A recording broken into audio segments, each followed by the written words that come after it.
Hey there, welcome to LiftoffPM. My name is Kevin Wei. I'm a senior product manager at Amazon, and I spent the last 3 years as an interview coach helping PMs land great offers. On this channel, I share all the different kind of questions you'll face, as well as how to avoid the most common pitfalls so that you can secure that 10 out of 10 rating in your interviews. All these interviewing strategies are the same ones students get in private coaching, which can cost hundreds of dollars per hour. And in this video, we're going to dive into navigating and negotiating your PM offer. So let's get started. First of all, congratulations on landing an offer. Take the time to celebrate, but make sure you have a strategy before you accept it. Navigating compensation is tough, and making mistakes here in the final stretch can cost you tens, if not hundreds of thousands of dollars. The biggest mistake you can make here is not negotiating. Companies purposefully lowball candidates since they expect candidates to negotiate. All professionals, PMs, engineers, or anyone else, negotiate their compensation. Again, companies do not expect top talent to just take the first offer. When my friend landed an offer at Google, her initial offer was lower than her total comp. And by asking for more, she managed to raise her final offer by 53%. This just goes to show how much room you have to grow and how much large companies might try to lowball you. Also, depending on the size of the company, the recruiter you're going to have back and forth conversations with about your comp might not be the person who decides whether or not to approve your request. Large companies often have a separate compensation team that your recruiter isn't involved with, and they use internal models and data to decide what you get. So this should go without saying, but be kind to your recruiter and know that they're not the one turning you down if they do. But at the same time, they don't have hiring or firing power. So don't think that by asking for more, you're going to ruin your chances at an offer. This is important because many people have the misconception that negotiating will put them at risk at losing an offer. The company just spent thousands of dollars in time to complete your interview circuit, and if you have moved to the offer stage, it's in their best interest to find a way to make it work. I've always negotiated my offer, and I've helped many students do the same, and as long as you're professional about it, no one has ever gotten their offer rescinded. Now, let's move on to exploring the top things to know about PM compensation and go over some strategic tips to negotiate for the highest comp. But before we do that, if you're enjoying this video, make sure you hit the like button and subscribe to stay tuned to our future videos on acing your PM interview. The lessons we'll be sharing will be the same kind you get in private coaching, which can cost hundreds of dollars per hour.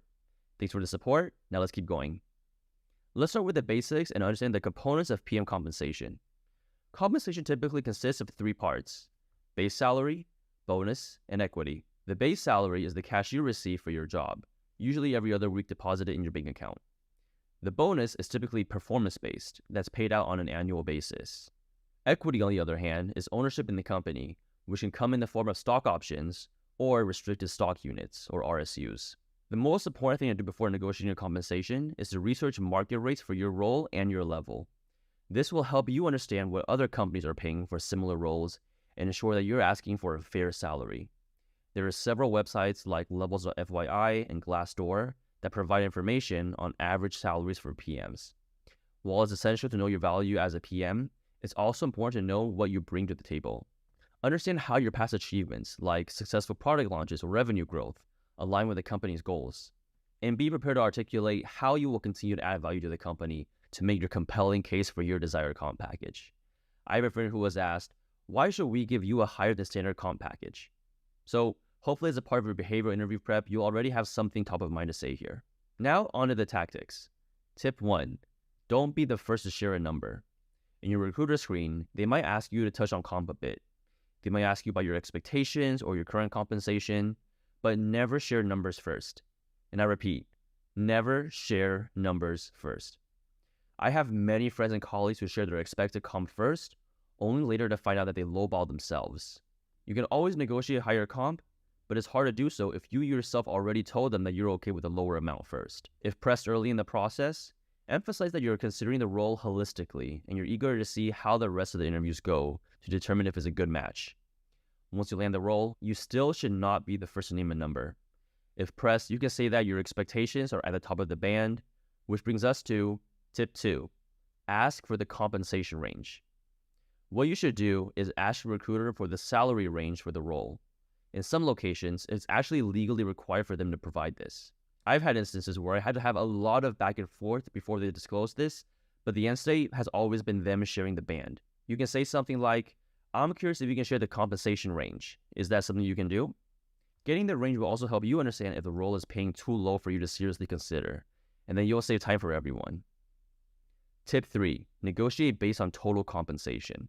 Once you've done your research and the recruiter has given you their initial number, come up with a total compensation that satisfies you and share that number with your recruiter. This makes it easier for both parties. Also consider that all three components, from base to bonus to equity, are negotiable and have different effects on your compensation. For example, the equity portion might have higher risk, but also potentially higher reward depending on the company. So you might want an equity-heavy or equity-light package. Tip 4. Use email to your advantage. You can avoid accidentally agreeing to something you're unhappy with by responding to questions or a next step in writing over email, rather than talking on the phone.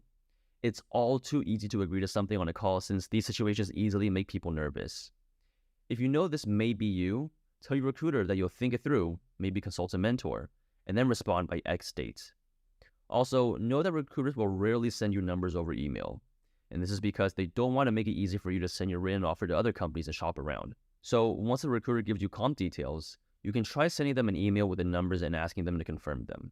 Something like, "Hi so-and-so, here are the numbers we discussed today. Could you confirm that I wrote them down correctly?" That will do the trick. Tip 5. Use the anchoring technique. Anchoring is a negotiation tactic that involves starting with an initial offer that is higher than what you expect to receive. This technique comes from Chris Voss, a former FBI hostage negotiator who wrote a best-selling book on negotiation. Anchoring is effective because it sets a high bar that can influence your final offer. For example, if you were hoping for a $180,000 base salary, you might start your counteroffer by asking for $230,000. Companies tend to lowball candidates anyway, so this can be particularly effective. But remember, don't be the first to name a number. Tip 6. Counter with a specific number. Another one of Chris Voss's tips that I found useful is to negotiate using a very specific number. Using a specific number rather than a round number or range creates the impression that you've done your homework and that your offer is backed by sound reasoning. For example, instead of asking for a salary increase of 10%, you might ask for a raise of $13,750. This is a very specific and precise number, and this creates the impression that your counter was backed by solid reasoning and that you know what you need to move forward with a negotiation towards a mutually beneficial agreement. And tip 7, know when to walk away. It's important to know when to walk away from a negotiation. If the company is not willing to offer a fair compensation package, it might not be the right company for you. Also, consider intangible aspects when comparing offers.